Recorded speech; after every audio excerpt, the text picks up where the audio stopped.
ഞാനിപ്പോൾ പറയാൻ പോകുന്ന ചിത്രത്തിൻ്റെ പേര് പറഞ്ഞാൽ പലർക്കും മനസ്സിലായില്ല, പക്ഷേ ഈ ഒരു ചിത്രത്തിലെ പാട്ട് പറഞ്ഞാൽ പലർക്കും മനസ്സിലാവും. ഏത് മൂഡ് ഓണം മൂഡ് എന്ന പാട്ട്. ആ ഒരു പാട്ടെന്ന് ഓണം ടൈമിലൊക്കെ റിലീസിന് എത്തിക്കൊണ്ട് നല്ല രീതിയിൽ തന്നെ ട്രെൻഡൊക്കെ ആയി മാറുണ്ടായിരുന്നു. പക്ഷേ ആ ഒരു പാട്ട് ട്രെൻഡായ അത്രയും വേഗത്തിൽ ഈ ഒരു ചിത്രത്തിന് എല്ലാവരുടെ അടുക്കിലോട്ട് ഒരു അറ്റൻഷൻ നേടാൻ സാധിച്ചില്ലെന്ന് തന്നെ പറയേണ്ടിയിരിക്കുന്നു. അവരെയും കുറ്റം പറഞ്ഞിട്ട് കാര്യമില്ല. ഇതൊരു സിനിമയെ പറ്റിയുള്ള അല്ലെങ്കിൽ ഒരു സിനിമയിൽ വരുന്ന പാട്ടാണെങ്കിൽ ആ ഒരു ചിത്രത്തിലെ കുറച്ച് സീനുകളൊക്കെ ഇൻക്ലൂഡ് ചെയ്തിട്ട് അതിൽ പോകുന്ന സീനായിരിക്കും ഈ ഒരു പാട്ടായാലും വരുന്നത്. പക്ഷേ ഈ ഒരു ചിത്രത്തിൽ എൻ്റെ ഡിഫറൻ്റ് ആയിട്ട് ഒരു ആൽബം ഒക്കെ ചെയ്തില്ല. ആ ഒരു രീതിയിലുള്ള ഒരു ഡാൻസ് സ്റ്റെപ്പും ആ ഒരു രീതിയിൽ പോകുന്നതായിരുന്നു. അതുകൊണ്ട് പലവരും ഈ ഒരു സിനിമയിലെ പാട്ടാണെന്നോ അല്ലെങ്കിൽ ഈ ഒരു സിനിമ കാണണമെന്നോ രീതിയിൽ തോന്നുന്ന കാര്യങ്ങളൊന്നും ഇല്ലായിരുന്നു. പക്ഷേ ഈ ഒരു ചിത്രം അന്ന് തിയേറ്ററിൽ റിലീസിനെത്തിയത് പലവരും അറിഞ്ഞിട്ടില്ലായിരുന്നു. പക്ഷേ ഈ ഒരു ചിത്രം റിലീസിനെത്തിയപ്പോൾ ഞാൻ ഓർക്കുന്നുണ്ട് നല്ല രീതിയിലുള്ള റെസ്പോൺസും കാര്യങ്ങളൊക്കെ ഈ ഒരു ചിത്രത്തിന് വേണ്ടി കിട്ടിയിട്ടുണ്ടായിരുന്നു. പക്ഷേ ഈ ഒരു ചിത്രം അന്ന് തിയേറ്ററിൽ പരാജയപ്പെട്ടു പോയിട്ടുണ്ടായിരുന്നു. പരാജയപ്പെട്ടു പോയെങ്കിലും ആ ഒരു റെസ്പോൺസ് വൈസ് ഞാൻ ഈ ഒരു ചിത്രം കാണണമെന്ന് ഭയങ്കര രീതിയിൽ ആഗ്രഹിച്ചിട്ടുണ്ടായിരുന്നു. ഈ ഒരു ചിത്രത്തിൻ്റെ റെസ്പോൺസ് കണ്ടപ്പോൾ ഈ ഒരു ചിത്രം അടുത്തൊരു ഹിറ്റ് ആകുമെന്നൊക്കെ തന്നെ പ്രതീക്ഷിച്ചിട്ടുണ്ട്. കാരണം ഇപ്പോൾ നെസ്ലിനൊക്കെ ആയാലും നായകനെ എത്തിയ ചിത്രങ്ങൾക്ക് നല്ല രീതിയിലുള്ള റെസ്പോൺസ് കിട്ടിയിട്ട് ആ ഒരു ചിത്രം ഏറ്റവും വലിയ ഹിറ്റ് ആയിട്ടുണ്ട്. അതുപോലുള്ള നമ്മുടെ മലയാള ഇൻഡസ്ട്രിയിൽ നല്ലൊരു റെസ്പോൺസ് കിട്ടിയ ചിത്രം ഹിറ്റ് ആവേണ്ടതാണ്. പക്ഷേ ഈ ഒരു ചിത്രത്തിന് എന്തുകൊണ്ട് ഹിറ്റ് ആയില്ല? അതിന് മറ്റൊരു റീസൺ അന്ന് ലോകയായാലും ഹൃദയപൂർവ്വമൊക്കെ ആയാലും ബ്ലോക്ക് ബസ്റ്റർ റണ്ണായിരുന്നു നടത്തിയിട്ടുള്ളത്. അതുകൊണ്ടൊക്കെ തന്നെ ഈ ഒരു ചിത്രം അതിൽ താന്നു പോയെന്ന് തന്നെ പറയേണ്ടിയിരിക്കുന്നു. ഏതൊക്കെ ചിത്രമായാലും ആ ഒരു ചിത്രം കാണാൻ പ്രത്യേകിച്ച് റീസൺ വേണം. ഞാൻ ഈ ഒരു ചിത്രത്തിന് ട്രെയിലറൊന്നും കണ്ടിട്ടല്ല അല്ലെങ്കിൽ ആ ഒരു പാട്ട് കേട്ടിട്ടൊന്നും അല്ല ഈ ഒരു ചിത്രം കാണണമെന്ന് തോന്നിയിട്ടുള്ളത്. എനിക്ക് ഈ ഒരു ചിത്രത്തിലെ പോസ്റ്റേഴ്സ് നല്ല രീതിയിൽ തന്നെ ഇഷ്ടപ്പെട്ടിട്ടുണ്ടായിരുന്നു. പോസ്റ്റർ കാണുമ്പോഴേ എനിക്ക് ഈ ഒരു ചിത്രം എന്തായാലും എന്തെങ്കിലും സംഭവം കാണുമെന്നുള്ള രീതിയിലായിരുന്നു ഞാൻ ഈ ഒരു ചിത്രം കണ്ടു നോക്കിയിട്ടുള്ളത്. സ്റ്റിൽ ദി ബിഗിനിങ് ഷോട്ട് മുതൽ എനിക്ക് ഭയങ്കര രീതിയിൽ തന്നെ ഈ ഒരു ചിത്രത്തിന് ആ ഒരു കളർ ഗ്രേഡിങ്ങും ആ ഓരോ രീതിയിലുള്ള ഫ്രെയിമും ഷോട്ടുകളും എല്ലാം എനിക്ക് ഈ ഒരു ചിത്രത്തെ ഭയങ്കര രീതിയിൽ അട്രാക്റ്റീവ് ആക്കിയിട്ടുണ്ടായിരുന്നു. എന്തൊക്കെ പോലും അതൊക്കെ തന്നെ കണ്ടുകൊണ്ടിരിക്കും. ഇപ്പോൾ സിനിമ ഇപ്പോൾ വലിയ കാര്യങ്ങളോ ഒന്നും ഇല്ലെങ്കിൽ പോലും അതൊക്കെ തന്നെ അവരെ ആ ഒരു ഓരോ ഫ്രെയിം ബേസ് ആൾക്കാരെ കണ്ടുകൊണ്ടിരിക്കാൻ തന്നെ തോന്നുന്നുണ്ടായിരുന്നു. ആ രീതിയിലുള്ള അവരുടെയൊക്കെ ആയാലും അവരെ പ്രസൻറ്റ് ചെയ്ത രീതി തന്നെ പറയാം കിടിലമായിട്ട് തന്നെ ഉണ്ടായിരുന്നു.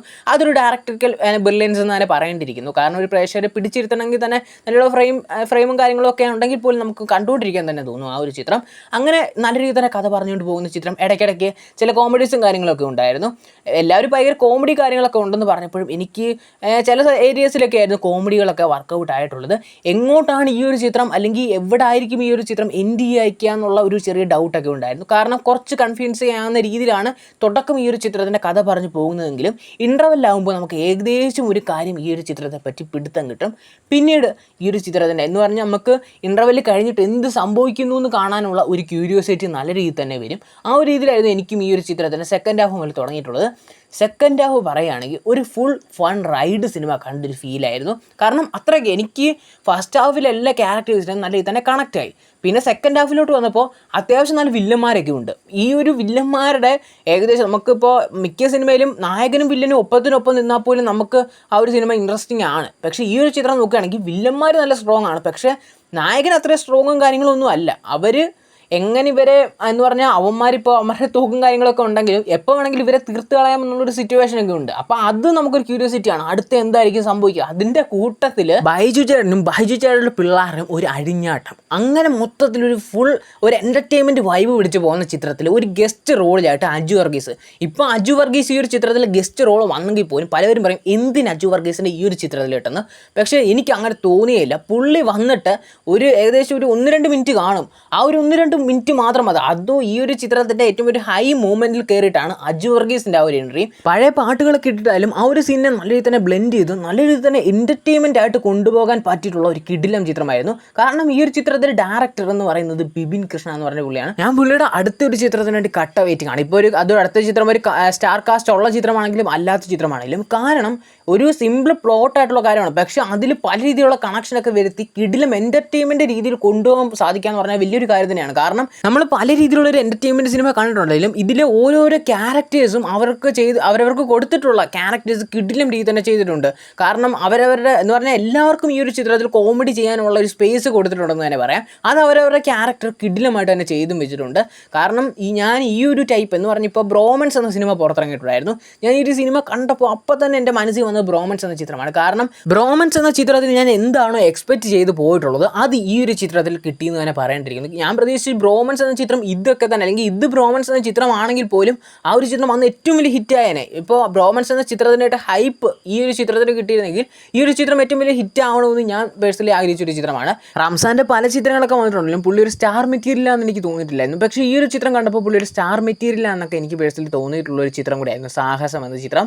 ഈ ഒരു ചിത്രത്തിലെ നരേൻ്റെയൊക്കെയാലും പെർഫോമൻസ് ബേസ് എനിക്ക് ഭയങ്കര രീതിയിൽ ഇഷ്ടപ്പെടുന്നുണ്ടായിരുന്നു. കാരണം ഇതുവരെ കണ്ടിട്ടില്ലാത്ത നരേൻ്റെ ചിത്രങ്ങൾ നിന്ന് കുറച്ച് ഡിഫറൻറ്റ് രീതിയിലൊക്കെ വന്നിട്ടുള്ള ഒരു ചിത്രം തന്നെയായിരുന്നു.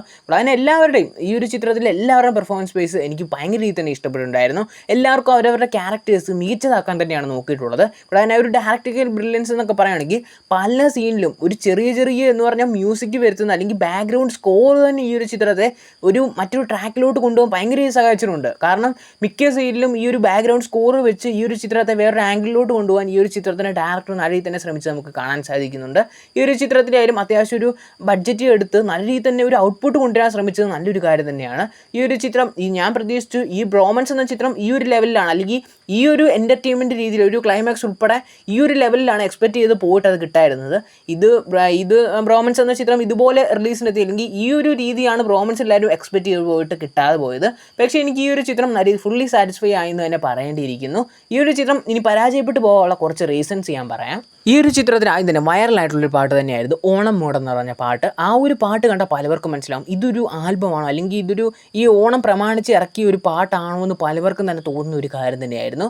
ഒരു പക്ഷേ ഈ ഒരു സിനിമയിലെ ആയെങ്കിൽ പോലും ആ ഒരു ചിത്രത്തിലെ സിനിമയിലെ കുറച്ച് സീൻസൊക്കെ ഇൻക്ലൂഡ് ചെയ്തിട്ട് ആ ഒരു സിനിമയിലെ എന്ന് പറഞ്ഞാൽ ആ ഒരു സിനിമയിലെ സീനുമായിട്ട് ബ്ലെൻഡ് ചെയ്ത് കാണിക്കുവാണെങ്കിലും പലവരും ആ ഒരു ചിത്രത്തിന് വേണ്ടി വെയിറ്റ് ചെയ്തേനെ. പക്ഷേ ഇതൊരു എന്താ പറയുന്നത് ഒരു ഓണം പ്രമാണിച്ച് റിലീസിനെത്തിയ രീതിയിലാണ് പലവരും ഈ ഒരു ചിത്രത്തെ കണ്ടുള്ളത്. അതുകൊണ്ടൊക്കെ തന്നെ ഈ ഒരു ചിത്രം ഓണം പ്രമാണിച്ച് റിലീസിനെത്തുന്നത് പലവരും അറിഞ്ഞിട്ടില്ല. ഈ ഒരു ചിത്രത്തെ അത്യാവശ്യം പ്രമോഷൻ ഉണ്ടെങ്കിലും വൈഡ് ഓഡിയൻസിലോട്ട് ഈ ഒരു ചിത്രം ഇന്ന തീയതിയിലാണ് റിലീസിനെത്തിയുള്ള ഒരു അറ്റൻഷൻ പലവർക്കും കിട്ടിയിട്ടില്ലായിരുന്നു. ഒരു പക്ഷേ ആ ഒരു സിനിമയിലെ കുറച്ച് ഇതൊക്കെ ആയിട്ടെന്ന് പറഞ്ഞാൽ ഇപ്പോൾ ഒരു പാട്ടുകളൊക്കെ വെച്ച് അല്ലെങ്കിൽ കുറച്ച് സീൻസൊക്കെ വെച്ച് എടുക്കുമായിരുന്നെങ്കിലും ഈ ഒരു ചിത്രം കാണാൻ പലവർക്കും തന്നെ ഒരു ക്യൂരിയോസിറ്റി വന്നത്. ഇപ്പോൾ രോമാഞ്ചമൊക്കെ സിനിമ ആ ഒരു ചിത്രത്തിലെ പാട്ടുകൾ വെച്ച് ഭയങ്കര ഹിറ്റായിട്ടാണ് ആ ഒരു ചിത്രം കാണാനും അന്ന് ലോ ഹൈപ്പാണ് ആ ഒരു പാട്ട് വെച്ച് ആ ഒരു സിനിമയിലെ കുറച്ച് സീൻസൊക്കെ വെച്ചാണ് അന്ന് ആ ഒരു ചിത്രത്തിന് വേണ്ടി എല്ലാവരും ഭയങ്കര കട്ട വെയിറ്റിംഗ് ഒക്കെ വെച്ചത്. പക്ഷേ ഇതൊരു ഓണം ടൈമിൽ ഇറക്കിക്കൊണ്ടും പലവരും വിചാരിച്ച് ഓണം പ്രമാണിച്ചിറക്കിയ ഒരു വീഡിയോ സോങ് ആണോ എന്ന് പലവരും തന്നെ ഡൗട്ട് ചെയ്തൊരു കാര്യം തന്നെയായിരുന്നു. പിന്നെ മറ്റൊരു കാര്യമെന്ന് പറഞ്ഞാൽ ഈ ഒരു ചിത്രത്തിൽ നമുക്ക് പറയാൻ ഇപ്പോൾ വലിയൊരു കാസ്റ്റ് എന്ന രീതിയിൽ അങ്ങനെ ആൾക്കാരില്ല എന്ന് പറഞ്ഞാൽ ഇപ്പോൾ പ്രസൻറ്റിൽ ഭയങ്കര മാർക്കറ്റ് വാല്യൂ ഉള്ള ഒരാൾ എങ്കിലും മാർക്കറ്റ് വാല്യൂ ഇല്ലാത്ത സിനിമകളും നല്ല രീതിയിൽ തന്നെ ഹിറ്റായിട്ടുണ്ട്. പക്ഷേ ഈ ഒരു ചിത്രം ഒന്നാമത്തെ കാര്യം അവർ പ്രൊമോഷൻ കാര്യങ്ങളൊക്കെ തന്നെ വെച്ച് കുറച്ചുകൂടെ എന്ന് പറഞ്ഞാൽ ഇപ്പോൾ ഓണം പ്രമാണിച്ച് അന്ന് ലോക ഉണ്ടായിരുന്നു, ഹൃദയപൂർവ്വമൊക്കെ അന്ന് ഏറ്റവും വലിയ ഹിറ്റായിട്ടുണ്ടായിരുന്നു. അതുകൊണ്ടൊക്കെ തന്നെ ആ ഒരു വലിയ ഹിറ്റിലൊക്കെ ഇതുപോലുള്ള ചെറിയ ചിത്രങ്ങളൊക്കെ വന്നാൽ കുറച്ച് താന്നു പോകാനുള്ള കുറച്ച് ചാൻസ് ഒക്കെ ഉണ്ട്. അന്ന് ഓണം പ്രമാണിച്ച് ഇപ്പോൾ കിങ് ഓഫ് കോത്തെ RDXും ഇപ്പോൾ രാമചന്ദ്ര ബോസാൻകോ വരെ റിലീസിനെത്തിയിട്ട് ഇപ്പോൾ RDX വേണമെങ്കിൽ താന്നു പോകേണ്ട ചിത്രമായിരുന്നു. പക്ഷേ അന്ന് കിങ് ഓഫ് കോത്തയും രാമചന്ദ്ര ബോസാൻകോ എന്ന ചിത്രം താന്നു പോയിട്ട് RDX എന്ന ചിത്രത്തിന് ഹെവി പോസിറ്റിവിറ്റി കൊണ്ടാണ് ആ ചിത്രം അത്രയും വലിയ ഹിറ്റായത്. ഇപ്പോൾ ARM കിഷ്കിണ്ടാകാണ്ടം ചിലപ്പോൾ വേറൊരു സമയത്തൊക്കെ റിലീസിനെത്തിയെങ്കിൽ പരാജയപ്പെട്ടു പോകാൻ ചാൻസ് ഉണ്ട്. പക്ഷേ അതൊരു ഫെസ്റ്റിവൽ മൂഡിൽ പുറത്തിറക്കിയിട്ട് ARMന് ഭയങ്കരമായിട്ട് ഹെവി പോസിറ്റീവ് ആൾ കയറിക്കൊണ്ടിരിക്കുന്ന ടൈമിൽ ടിക്കറ്റ് കിട്ടാത്തവർ പലവർക്കും ഇപ്പോൾ കൊണ്ടലും റിലീസിനെത്തി. പക്ഷേ കൊണ്ടലിന് അത്ര റെസ്പോൺസ് ഇല്ലാത്തതുകൊണ്ട് കിഷ്കിണ്ടാകാണ്ടത്തിന് ആൾ കയറി റെസ്പോൺസ് ഉള്ളതുകൊണ്ട് അതുകൊണ്ടും കൂടെ ആ ഒരു ചിത്രം അന്ന് വലിയ ഹിറ്റായി. പക്ഷേ ഈ ഒരു ചിത്രം ഓണം പ്രമാണിച്ചൊക്കെ റിലീസിലെത്തുന്ന ചിത്രമാണ്. പക്ഷേ ഈ ഒരു ഓണത്തിന് ഇത്രയും വലിയ ഹിറ്റ് ഒക്കെ സംഭവിച്ചുകൊണ്ടായിരിക്കാം പലവരും ഈ ഒരു ചിത്രം അറിഞ്ഞില്ല. പക്ഷേ OTTയിൽ ഇറങ്ങിയപ്പോൾ പലവർക്കും ഈ ഒരു ചിത്രം അറിയാം. എന്തായാലും ജസ്റ്റ് ഈ ഒരു ചിത്രം നിങ്ങളൊന്ന് കണ്ടു നോക്കുക. ഈ ഒരു ചിത്രം ഞാൻ പറഞ്ഞ വലിയ ഹൈപ്പോ കാര്യങ്ങളോ അല്ലെങ്കിൽ നിങ്ങൾ ഭയങ്കര പൊട്ടിച്ചിരിച്ചോ അല്ലെങ്കിൽ ഒരു കംപ്ലീറ്റ് ഫൺ റൈഡ് അല്ലെങ്കിൽ ഞാൻ ഈ പറഞ്ഞത് കേട്ടിട്ട് ഈ ഒരു ചിത്രം കണ്ടിട്ട് ഞാൻ പറഞ്ഞൊക്കെ തള്ളാന്നുള്ള രീതിയിലൊന്നും നിങ്ങൾ കാണണ്ട.